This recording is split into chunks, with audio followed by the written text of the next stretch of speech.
It's me, Chucky. My mommy is the best. Supermom will be next. She helps mommy get their smiles back, their giggles stacked, and their sparkle back. You wait for the straw. Whoosh. Get ready for that super slippery, that super strong. Welcome to another exciting episode of Healing for the Soul podcast. It is your go-to resource for parents and want-to-be parents who strive for success without sacrificing connection and well-being. Each episode delivers actionable strategies and inspiring insights to help you build emotional intelligence and resilience for yourself and for your family. Strengthen relationships with yourself, your partner, and your children. Master parenting as an entrepreneur, even while raising young children. Discover life and parenting hacks that simplify your journey. Explore hypnosis and other healing modalities for a deeper transformation. This podcast isn't just about parenting and a fertility journey. It's about creating harmony, wealth, and alignment in every area of life. Let's get started. Robin Stoltman, and today's episode is sponsored by Holistic Psychotherapy by Santa LLC. And today's guest is Santa Molina Marshall, who is a holistic psychotherapist, an author, a celebrated healer, a yoga teacher, an ordained interfaith minister massage therapist, and a certified Reiki Master. Thank you, Santa, for being here with our audience. Thank you so much, Robin. It is an honor and a pleasure to be here. So I just want to know, for the ordained interfaith minister and massage therapist, is that all in one or is that separate? Oh, no, those are separate things. Ordained minister is an ordained minister, and I'm also a psychotherapist and a massage therapist and all these other things you mentioned. Yes. Oh, that's awesome. What one's your favorite? What is my favorite?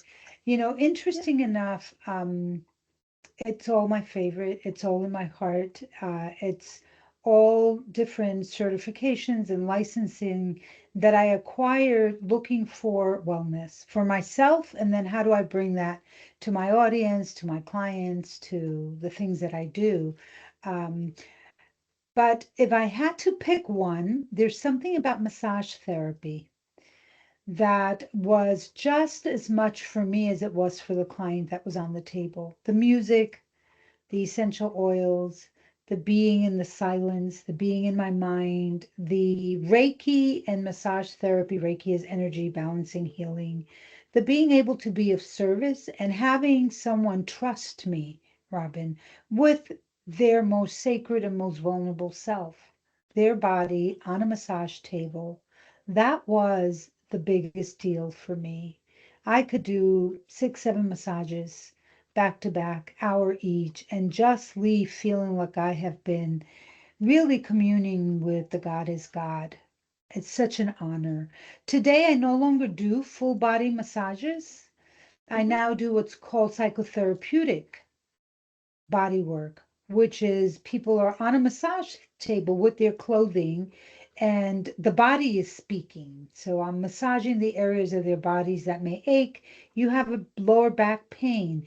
I'm going to sense into your lower back pain. I'm going to ask you to speak as though you were your lower back pain. And the things that people say, I feel like there's no support. I feel like I'm falling apart. I feel like if I lay down, I can't get up. Right? And conversation, therapeutic conversation comes from that while I'm working on whatever the area of their body that's hurting, right? Understanding that our body holds memories. Everything that happens to us is stored in our bodies, right? So the knees can say, I am tired of holding this big old body up, or I'm tired of transitions. Right. So it's just fascinating. But I really do love all of my work as a holistic psychotherapist. I bring in all of those pieces into what is the session that I offer people. One of the things I do. Well, I like that because I've told my husband, I'm like, I just can't pinpoint it just right about like when I've had massage therapy done, but it's like, it's very healing. That's like, and I like that you brought in like the aspect of allowing the body to speak, because our emotions, they're stored in the body, and that's really what creates the disease and the sicknesses that we get. Absolutely. You're so And right. and I think modern Mhm. medicine misses that. And like what you Mhm. said about for the Mhm. knees, for being too much to hold the body up. I Yeah. experienced that when I Yeah. with the last pregnancy I had 3 months ago. My son is now, and Oh, during congrats.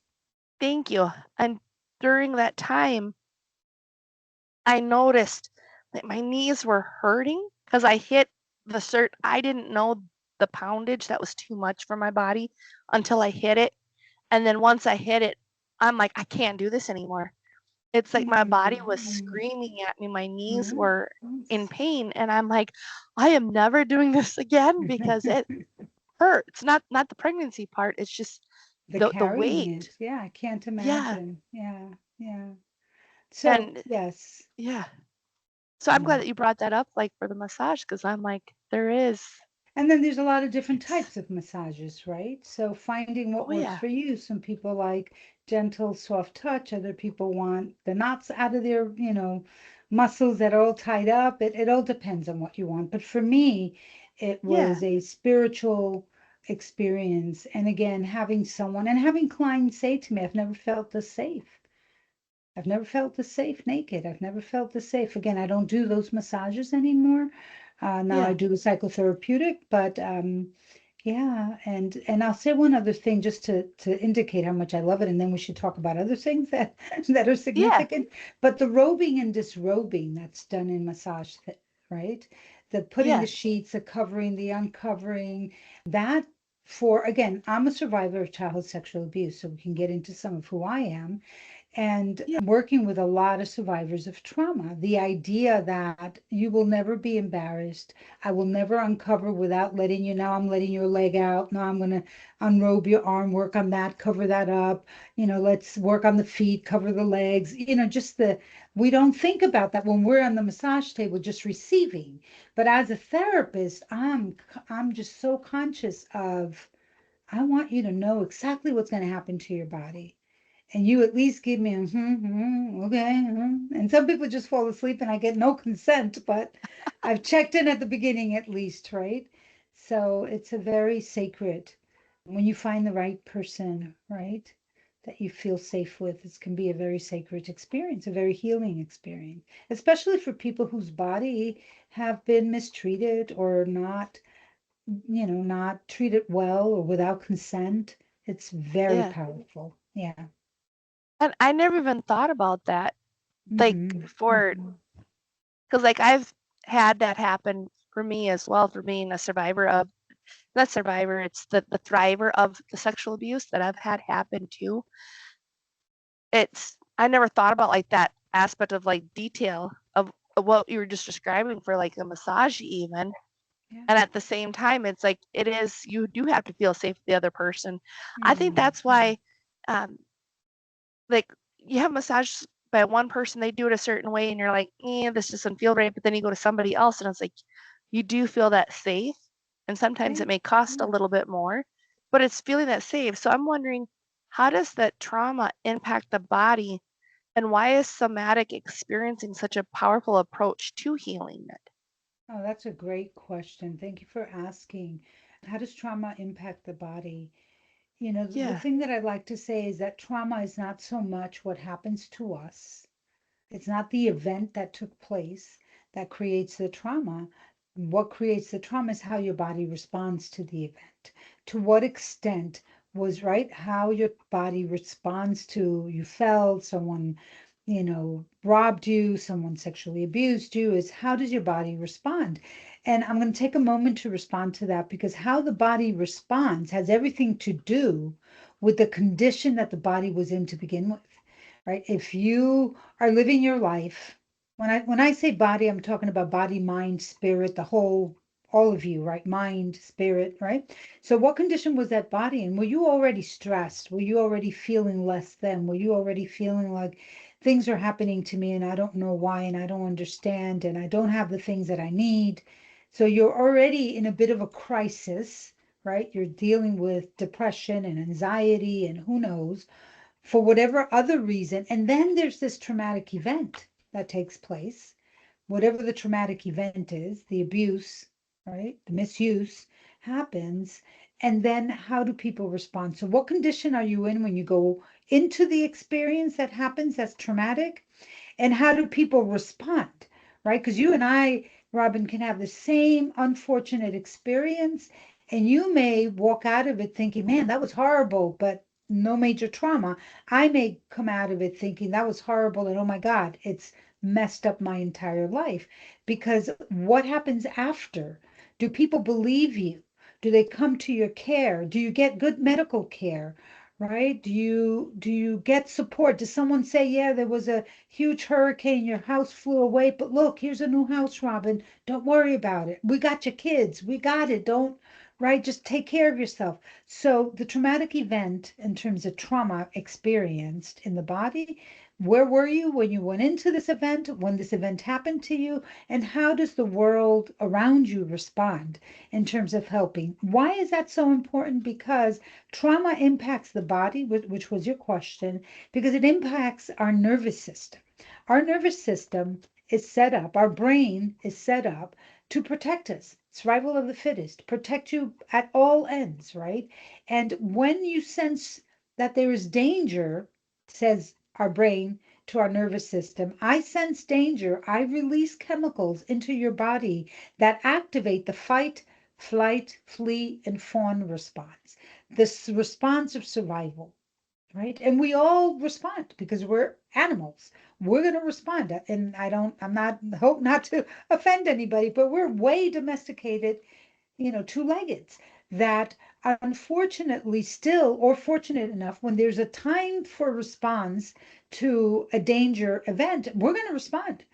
Something's going to happen to your kid. You're going to run down the street and you're going to look back and say, oh my God, how did I run a mile? I couldn't even walk 2 blocks, right? And all of a sudden you're running a mile. And that's because that adrenaline is released that says you have to survive at all costs. You will fight, you will run, right? The flee, the fight, the flee, you will freeze. We see that in squirrels and deers. We're like, stupid deer, get out of the road, right? And they're just standing there. Or you'll fawn. And the fawning is the last piece that they've added, people who've studied this stuff. The fawning is the piece that where we come really to a place of wanting to appease, wanting to negotiate, wanting to please. Anything, please don't hurt me, please don't hurt me, please don't hurt me. I'll do whatever you want me to do, right? Those are temporary responses. Those are automatic, temporary responses to dealing with something that felt threatening, right? Those are not supposed to be forever and ever. What happens in us human beings is that we have multiple traumas sometimes, and sometimes you're not in your best of health when these things happen to you, right? And there's no help at the end. Maybe you'll get someone to say, well, why were you wearing that the day you got assaulted? Or were you a little nasty little girl? Is that why that happened? Or why did you leave your door open? Right? Like we don't get the pre and post care that's necessary. And so our bodies experience constant reactivity, right? The nervous system picks up that and says, oh, we're in danger. And it goes again into this automatic response, right?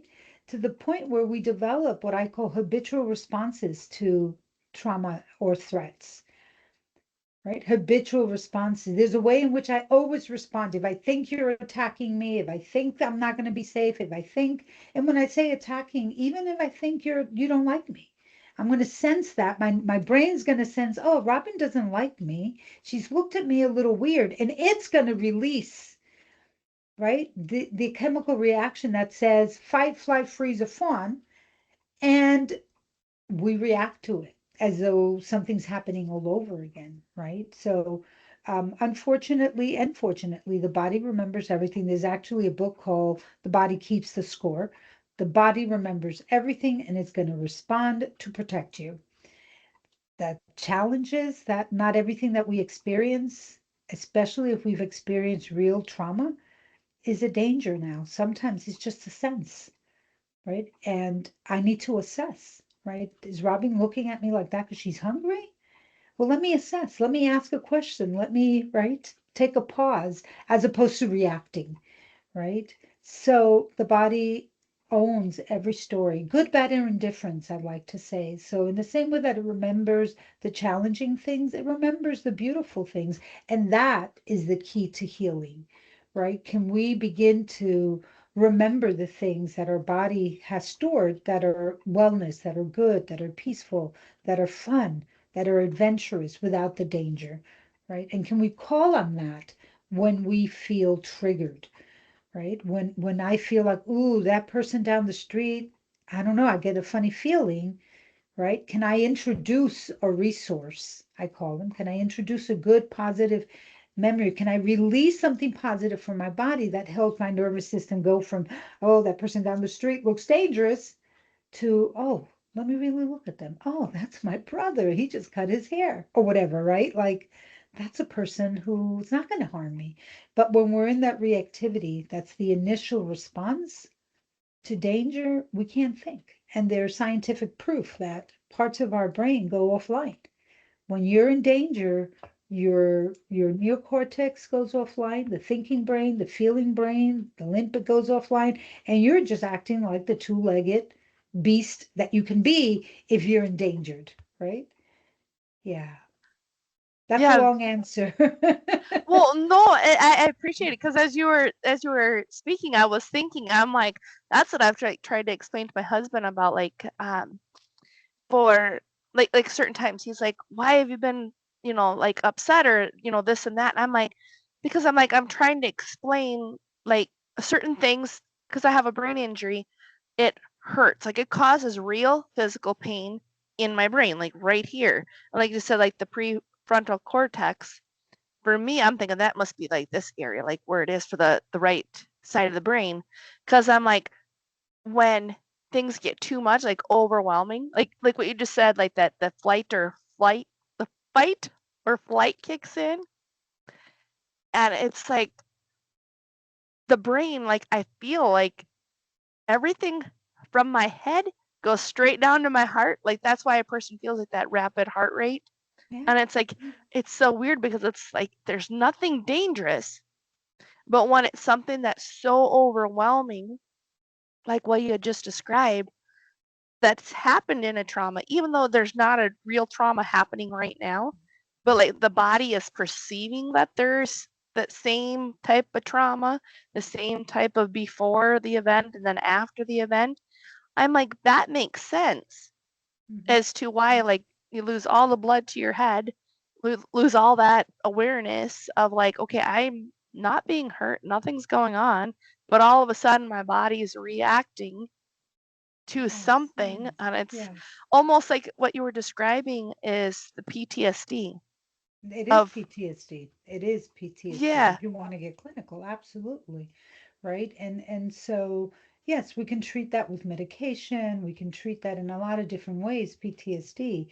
But understanding the neurobiology of trauma, understanding what's happening in your brain is, I think, the answer, right? When I can say to yeah, someone, all right, so you're feeling really activated, right? yeah, Your nervous system is getting ready to fight or flee or do something.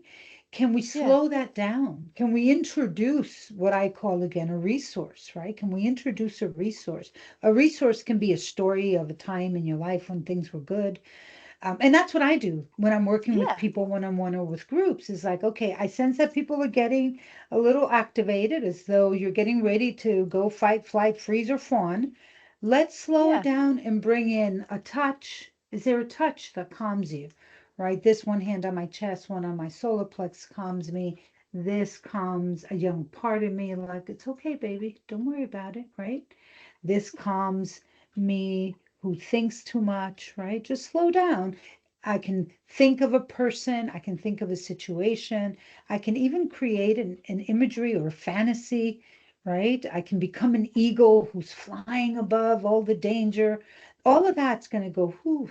Now, different things are for different people, right? Like you have this beautiful yeah, background, and I see the lake or the ocean, and maybe that brings me a sense of calm. Anything that calms my nervous system brings this frontal lobe back online, and now I can think.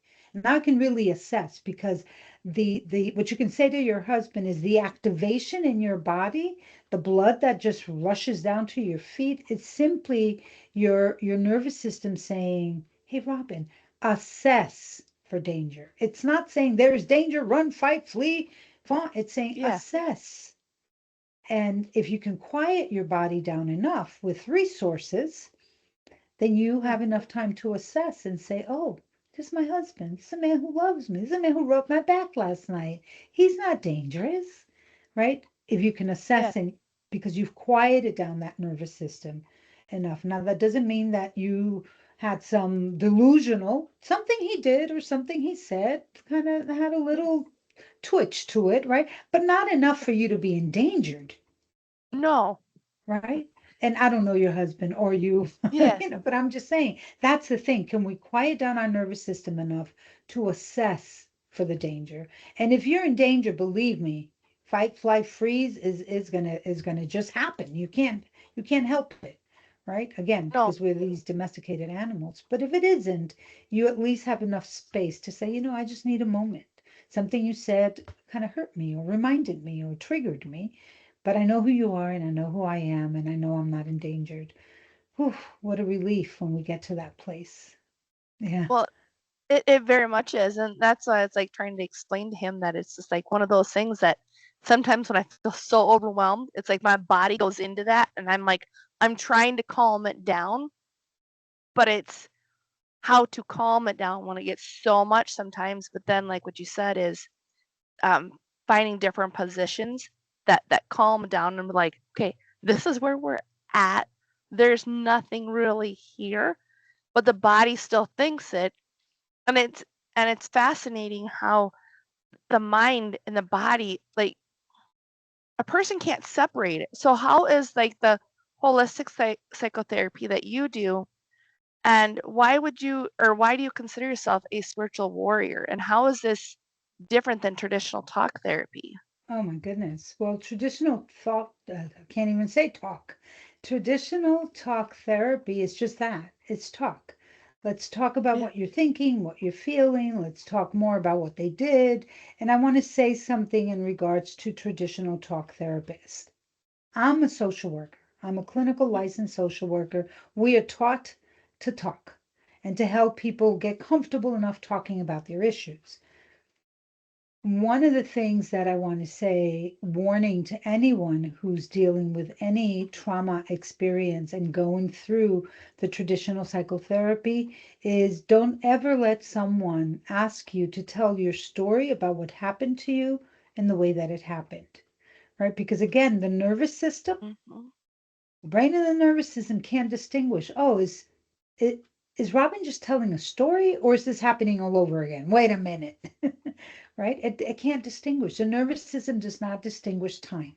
If it Mm-mm. senses something, it thinks it's happening right now, right? I could be sensing the death of my father 20 years ago, and I'm going to get sad all over again.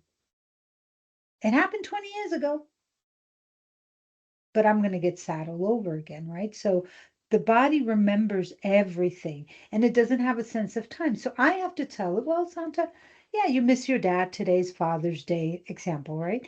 But it's Yeah. been 20 years. Like you've had Father Days without him and it's been okay. Like I have to introduce that idea. Otherwise, my nervous system thinks, oh, we're grieving all over again, right?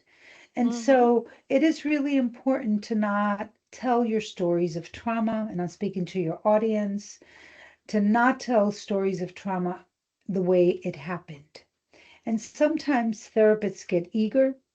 I know I've been a young therapist and I'm not putting anybody's skills down, but sometimes we get eager and we want to know, and then what happened? And what did you do? And how did that happen? And where did they come in? And did they come through the window or the door? Or like what Yeah. happened, right? Instead, distinguishing, your question was talk therapy from what I do as a holistic Yeah. psychotherapy. Instead, I want to hear your story because telling the story is really important. I'm a survivor of childhood sexual abuse. I like the language that you used, a thriver, and that's where the spiritual warrior comes from. Yes, I could have been dead. or had some serious mental illness or not have been able to function and do the things that I do today. So I do believe that I'm a thriver and I'm a spiritual warrior because I went through all of that and here I am, right? But instead, I want to hear the story, just going back to therapists telling stories, clients telling stories.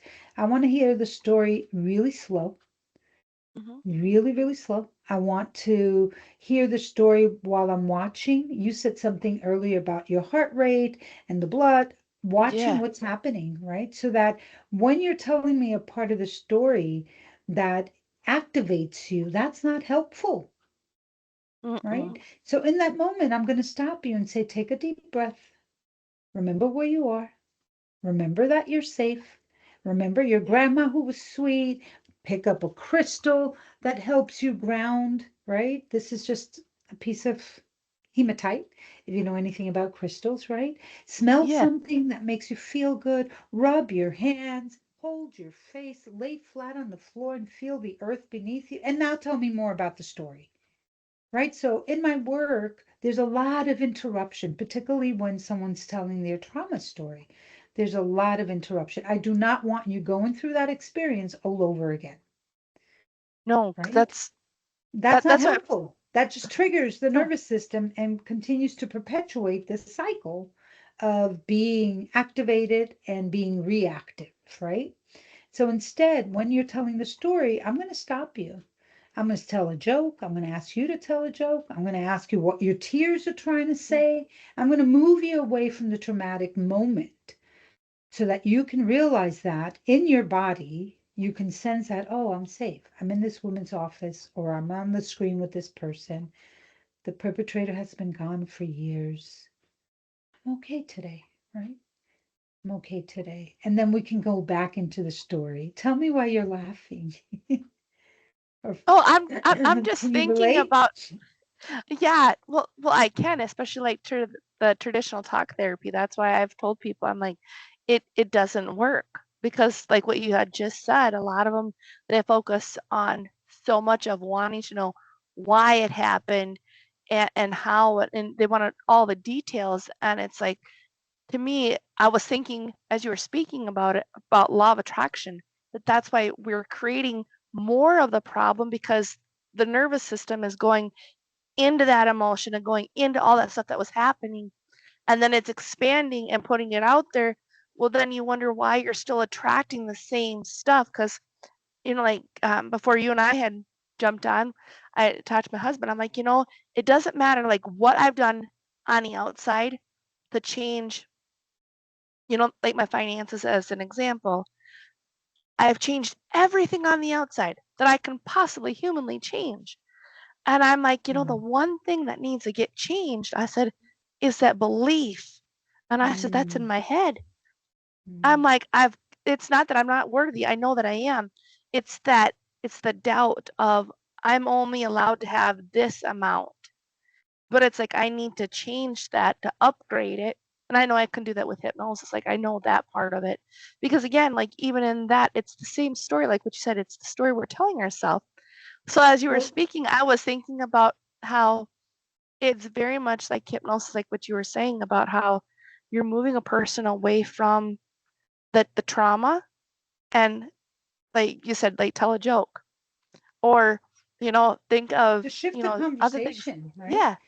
And Yes. And that's sometimes what we even do with shifting your ourselves. body, right? When someone's sitting there and they're like, no, no, no, no. Like, can Yeah.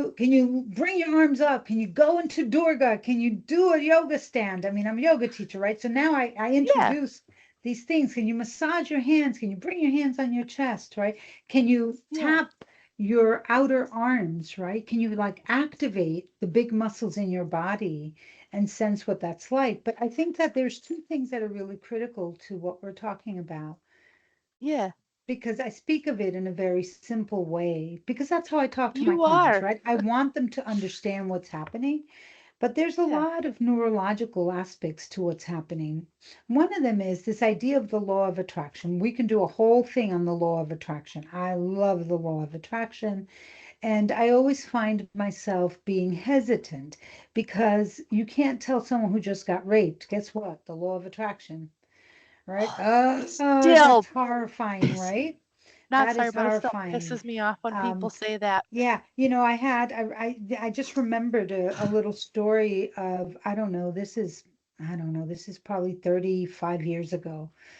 I Yeah. have been a therapist now for a good 40 years, and I remember a woman who came in with major grief. Her son had gotten killed. Teenage young man got killed on the streets, and I said to her, in my young novice, had just read The Law of Attraction, I said, well, everything happens for a reason, and it was time for him to go. And I wonder how he completed his contract. Like, what did he do? That was part of him releasing himself from this earth. The woman got obviously very upset, very hurt, Yeah. wrote me a big complaint letter. How insensitive, right? That I would say her son had something to do with his own death. Well, I still believe that, right? But it's not so linear, right? It's not so linear because today there's so many factors, right? Like you can say, I've done everything to change my financial well-being, and yet it's not changing. And I could say, well, Robin, what are you not doing? Or what are you thinking? Or etc. They're real factors, Yeah, right? That are outside of there are. us. I live in Maryland. I'm in the DMV, and you know how many people have lost their jobs just this year? So it's real, right? Sure. That we're being Yeah. impacted.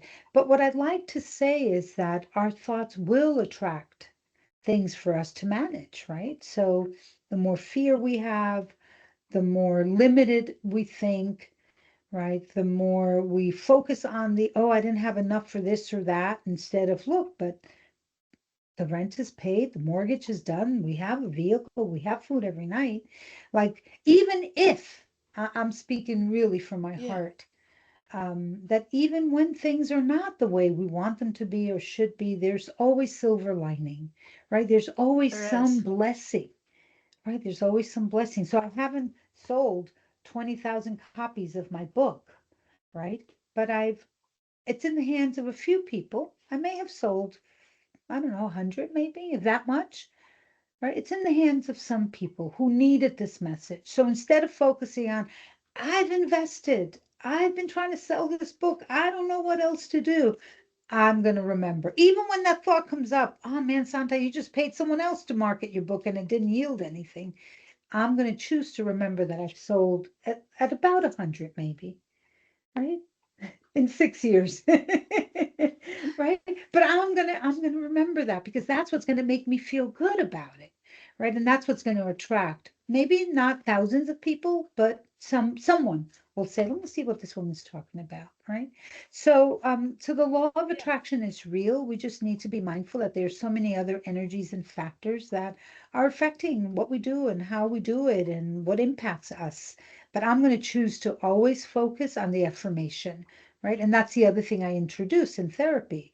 Let's Yeah. affirm you are well, you are safe, you are healthy, you are beautiful, you are incredibly wealthy.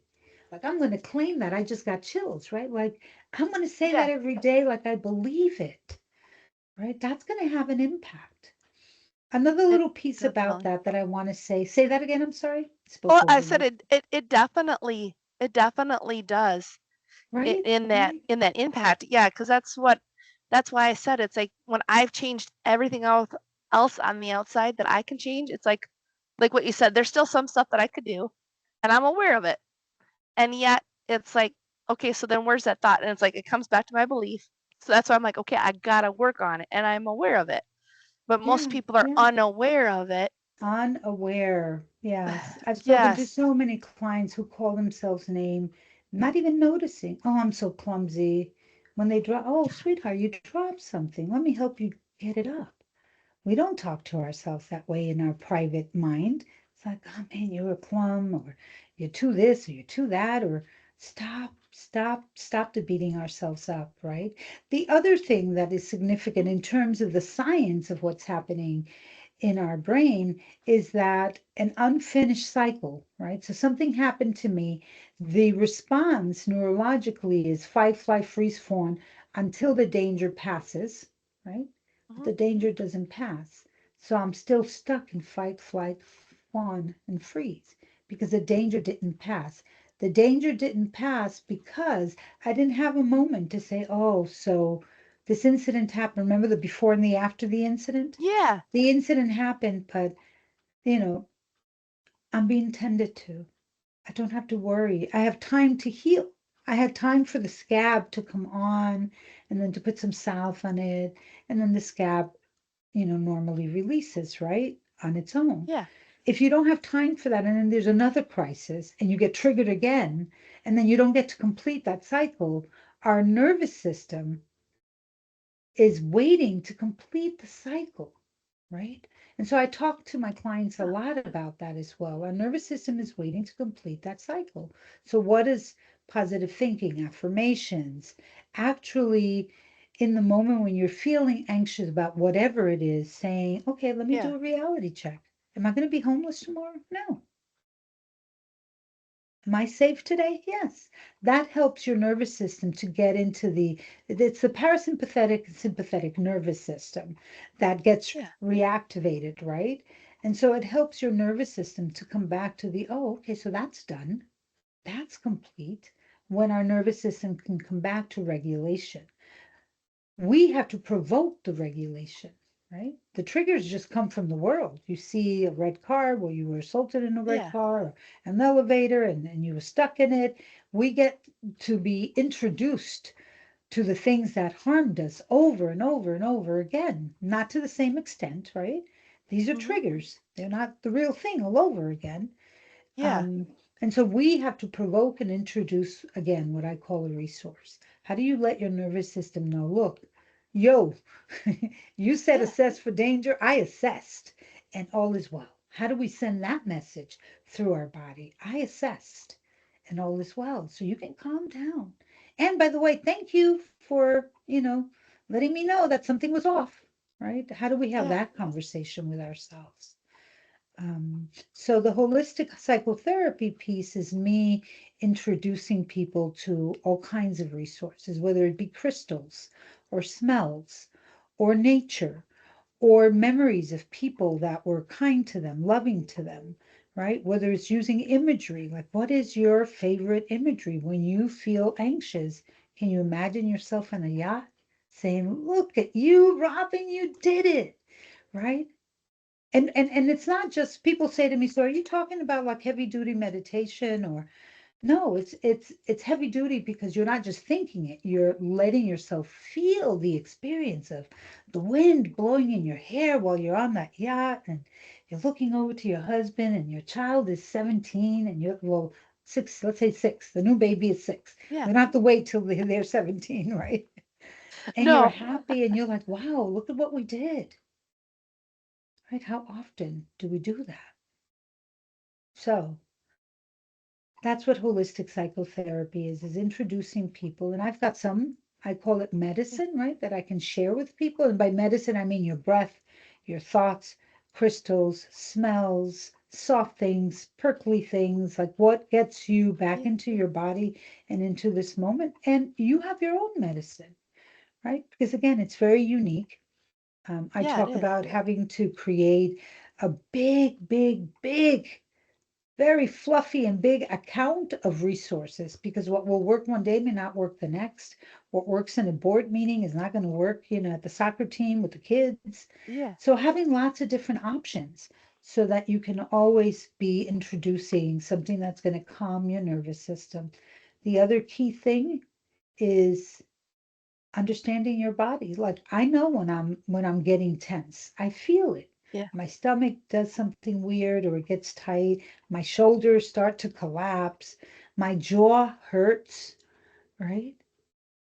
I Mm-hmm. get a headache. My eyes are tired. Those are all signs that I need to assess for danger. My body is getting ready to go into a habitual response of threat or towards the threat, right?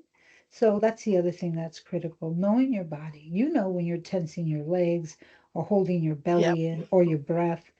Those are signs that something's happening. Tend to it, right? Before it builds up. And then you've Yeah. exploded into a major fight, flight, freeze, or fawn. Yeah. Well, I'm just listening, and it's just your voice is so calming. I'm just saying. Uh, great hypnosis voice. I'm just saying. Because you're talking like the imagery, that's exactly what it is that I do on that. But it's like what you said, it's I'm introducing like gathering being some on things that to yacht. show you. I am listening to you, but I am also gathering Oh, some things to show you're you. you're fine because I'm just thinking like what you said about like when you hold on to certain things like um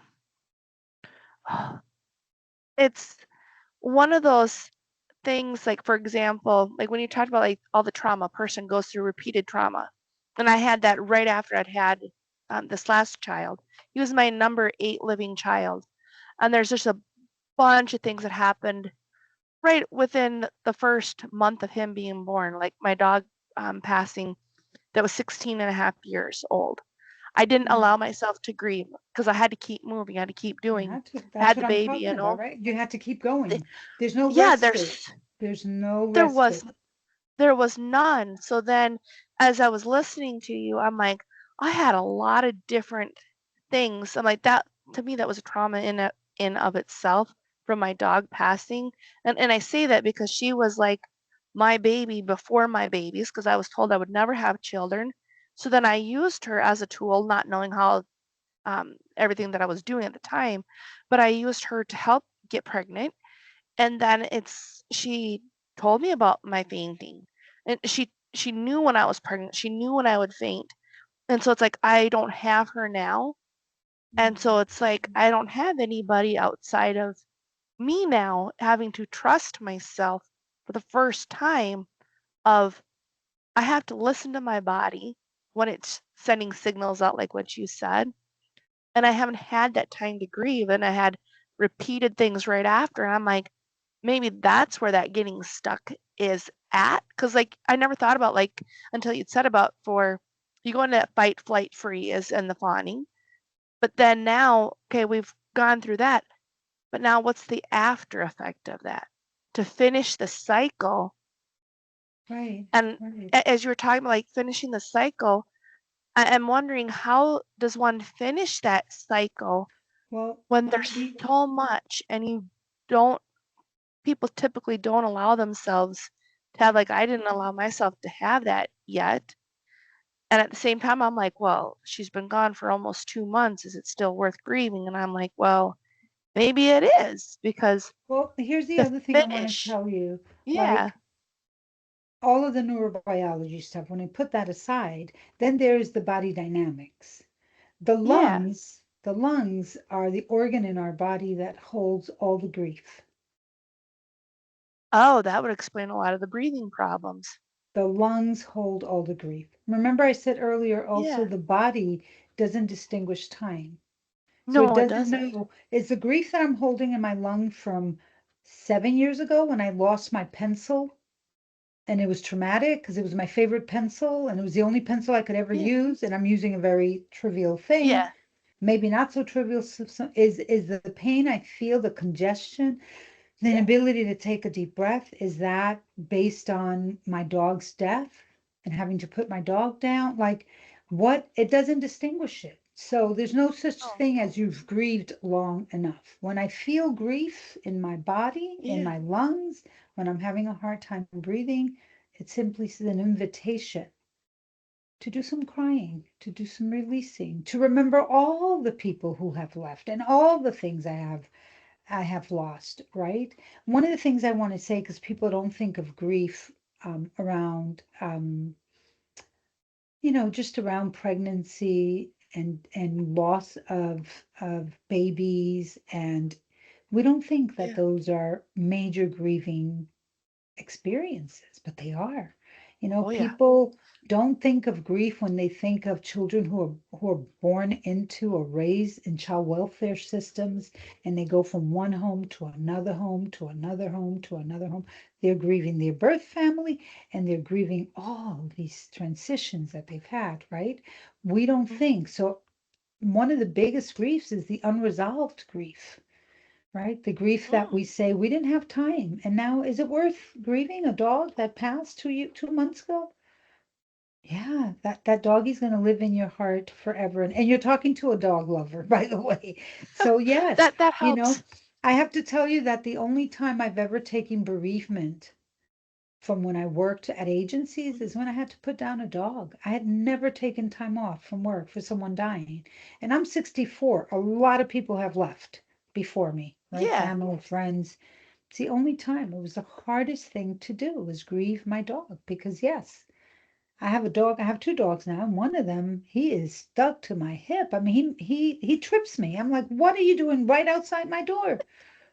What are you doing right behind me when I'm at the sink? Like, what is it? He Yeah. watches me. He protects me. He's overprotective, right? Probably because there's something I do that say I need a lot of protection, right? So he's right there. Well, Just look, yeah. right? It's all, That's a good thing yeah, though. yeah. So this is wonderful. I want to mention two things before we get off here.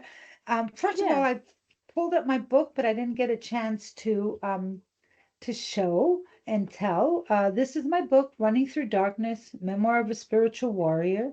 And what I did was I have my story from birth, well, basically from birth, young adult, Yeah. young child, to adulthood. But I didn't want to write just another book about surviving sexual violence. So what I did was I introduced my story as I'm introducing different modalities. Here's when I discovered crystals. Here's the first time I Oh, went to an ashram and did chanting. Here's the time when I became an interfaith minister and why I did that and how I bring that into my healing. Here's the time I got my first massage, which was body blowing. The whole thing was like, oh my God, right? So I introduce the different modalities that I've experienced as a survivor, as a thriver of childhood sexual abuse, and then how do you use it if you want to use it. So it's my story with these different pieces. And then at the very end of it, if anyone works in or works with practitioners that work specifically with survivors of sexual violence, there's this whole piece of answers and question, right? Client asks the question, the therapist responds, and then I give my feedback as a survivor. Right. So it's a wonderful story. It's not sad. It's actually very empowering. And yes, it is going from trauma to triumph. Right. So I am a triumphant survivor of childhood sexual abuse. Right. I am triumphant. And it is the story you of a memory, definitely are. a spiritual warrior. When you hear the story of my family, and it's like, oh my Yeah. God, most of my siblings died in their before they hit 30, right? So there's a lot of trauma. I come from a very dysfunctional background. So I wanted to mention that. And then I have a symposium that will be happening right around March. So if anybody's interested, it's will be a free event for particularly for people who work with other people, right? Because one of the things that I have found, and this is the last thing I'll say, is that a lot of us talk the talk, not many of us actually do the work, right? Yeah. So if you're working with trauma in any capacity, please do your own work because there is a real thing that's called compassion fatigue and secondary trauma. Hearing traumatic experiences over and over again in the way I suggested we not let people talk Yeah. about their experiences traumatizes us. The nervous system doesn't know. Is this happening right now? Did this happen 20 years ago? Or is this something I'm anxious about in the future? It just doesn't know. So being really mindful, please take care of yourselves, do your own work, right? And look out because I will be offering a symposium mid-March. So I will be putting the information out. So all your listeners that are watching this, if they're interested, just follow me on my social medias. I'm sure that at some point, either I or Robin will post all of those. And I think we're out of time, and I'm so excited to have shared with you. Thank you so much. Yeah, you too Yeah. made it very easy and safe to just have a conversation about things that are critical.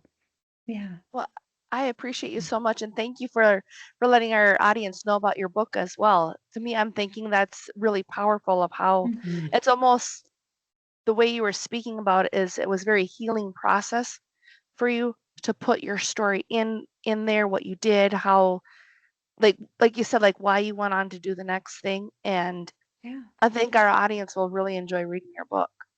Yes, it's a I really, wonderful. really do. wonderful gift to self and others. So, As always, I just want to thank you for your time and energy while listening to today's episode of Healing for the Soul podcast. Be sure to like, share, comment, and subscribe to Healing for the Soul podcast wherever you get your downloads, you're listening to your podcasts, and keep coming back for more episodes. Thank you, everyone, for your time and your energy while listening to today's episode of Healing for the Soul podcast, which also can be found on YouTube.